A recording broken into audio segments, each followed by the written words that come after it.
some level of decorum and graciousness, especially in these moments. Let's play what he finally did say last night at the White House. He was with a meeting of evangelical leaders, a dinner that had been planned for some time. And finally, 2.5 days later, the president finally said this. Also, our hearts and prayers are going to the family of Senator John McCain. There's going to be a lot of activity over the next number of days, and we very much appreciate everything that Senator McCain has done for our country. There it is. Really should not have been so hard. Those were the president's words finally last night. And now we can focus on John McCain's words, the words that he chose to leave behind with his longtime aide, Rick Davis. I want to play those for a moment. We weaken our greatness when we confuse our patriotism with tribal rivalries that have sown resentment and hatred and violence in all the corners of the globe. We weaken it when we hide behind walls rather than tear them down, when we doubt the power of our ideals rather than trust them to be the great force for change they have always been. John McCain wanted to tell us something, Margaret, and it's not subtle. Yeah, it was almost an eerie feeling to hear from the senator sort of beyond the grave, but he seemed to want to have those words prepared just in case he needed to say them after the fact, and the events of the last few days have proved that out. So I know this has been politically a frustrating time for the president, but this isn't really a time that's about the president. This is a time that's about major political figures, 6 decades in public service, and that is the message that he wanted to leave Americans with. It's interesting. Mark Salter, who collaborated on all of Senator McCain's books and was a trusted aide, speechwriter for him, he wrote a piece in tribute to him in which he said, in part, McCain was romantic about his causes and cynical about the world.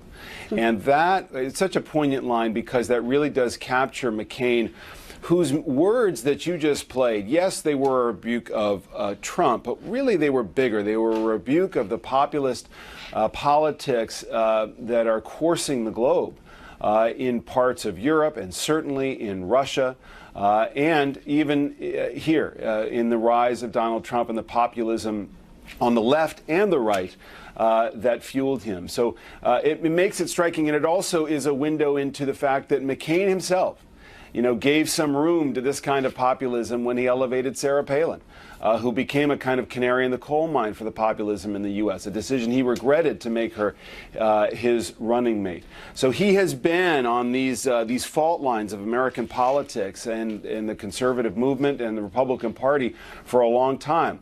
Often unpopular, certainly a maverick, certainly independent, and he had his final words on all of that in death. Those words, let's not confuse our patriotism for tribal rivalries. It's a very specific messaging, you're right. It really is. I mean, and he says it in such a succinct, I think, effective way. So, Margaret, what does this whole unfortunate episode teach us and tell us? What do we take away from this? That the president can be ultimately cajoled into doing the right thing, that Sarah Sanders has more perhaps influence than we sometimes give her credit for? I mean, what do you inside Washington think this means for the next time something like this happens?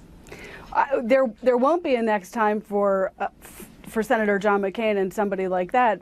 He was one of a kind, but I think heading into these midterms, we see this really as another test for the Republican Party, and this is the test because of the involvement of so many American veterans, such a cross-section of voters that is played out a little bit differently. It is a test of how the Republican leadership and establishment pushes back when the president crosses a line. And on this test, you saw an outspokenness, a more direct response than I think we have in the past. Can I just say, too, hang on one second, David, we can, because we're just getting some fresh sound that I'm going to want you to react to. Okay. No one, period, I think, is closer to Senator McCain, other than his family, than Lindsey Graham. And he just spoke out about the last 2 days and had this to say. Let's listen.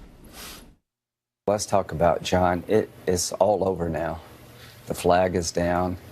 When the president mentioned John, he got applause. I hope he'll remember how people feel about John. John Kelly, the chief of staff, has been terrific. He's reached out to Cindy, the entire family. John has 7 children and a bunch of grandchildren, and says, what can I do to help? And the president told General Kelly whatever they need, they get. So let's look forward. Clearly, they had a tenuous relationship, but he's not the only one to have a tense relationship with John McCain. First of all, our hearts go out to Lindsey Graham, because he really did lose a true friend, and I know it's got to be hard for him. Second of all, David, I think that he is expressing disappointment in his own way over the last 2 days, because he would have rather have seen even more of the focus been on his dear friend. Yeah, I think that's right, and I think there's I think that's right, and I think there's been plenty of focus on it, so sure. I don't think Senator Graham has to worry about that. But I don't know. I think it's what Margaret was saying before, kind of the test. You know, we're going to hear from President Obama. We'll hear from President George W. Bush. These were rivals of McCain, and there'll be a reminder about a kind of politics that shouldn't slip away. You know, John McCain, as an establishment figure, even in his maverick status, was not always right with the Republican Party, and the party has moved toward Trump, and that's where we are today, and politics do change. But the ability to respect one another, to respect differences, to mend fences, and to have a kind of elegance at the national level. You know, you think about when the presidents who are part of a club, this exclusive club, get together for the opening of a presidential library. It's a moment where they celebrate each other because they uniquely know how difficult the job is, and they know what the demands are, the duties of public life. McCain understood that. I think Trump does not always understand that, and I think that is a test. Do not let the decorum slip away that we have in our national life, that will be on display when we hear from George W. Bush and Obama, who went toe-to-toe with McCain in a pretty tough way. David Gregory, Margaret Talev, thank you very much. So, Rudy Giuliani says that he has not heard from Robert Mueller's team in 3 weeks. What does that mean? Is Robert Mueller about to make an announcement of some kind? Our legal experts, and they are experts, namely Alan Dershowitz. Trump's legal team has not heard from Robert Mueller's office in nearly 3 weeks. What does that mean? Giuliani continues his PR push to force Mueller to show his hand by Labor Day, citing a goal of September 1st to end the investigation. Joining us now to discuss all of this, we have CNN chief legal analyst and former federal prosecutor Jeffrey Toobin, and Alan Dershowitz, professor emeritus at Harvard Law School and author of The Case Against Impeaching Trump. Gentlemen, great to have both of you. Professor Dershowitz, I want to begin with you. What do you think it means that the Trump legal team has not heard from Robert Mueller in 3 weeks? Do you think that that means they are preparing a subpoena?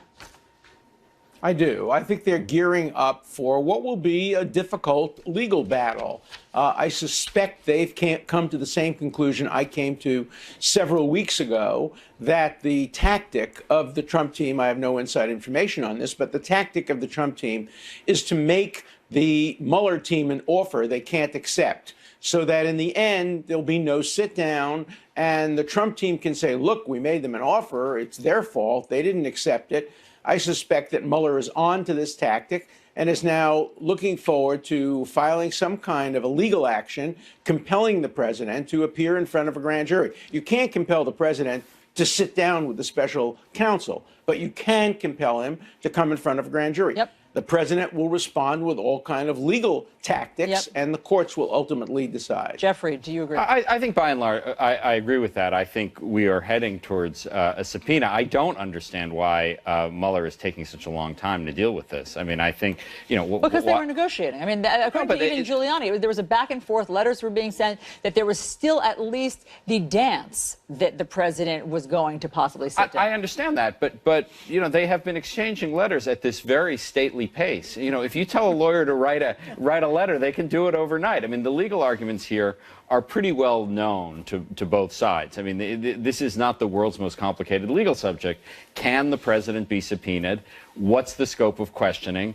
Where should I mean, these are not the world's most complicated stories. But you think that they have hit an impasse, that these 3 weeks of silence, according to Rudy Giuliani, represent to you there's an impasse, and the next thing we will see is a subpoena? Now, I think there'll be more negotiating. I think they are still, you know, going back and forth. And frankly, I think this whole thing may be pushed past the midterms at this rate. Let's the whole talk about issue of the subpoena. Let's talk about that, Professor Dershowitz, because as you know, Rudy Giuliani at least has an end date that he thinks, or he has even suggested that Mueller has sort of tacitly agreed to, or at least privately, and that is kind of around Labor Day, that after Labor Day or after September 1st, it does start to cloud the midterms. So do you think that Mueller agrees with that and that we will see some action before Labor Day?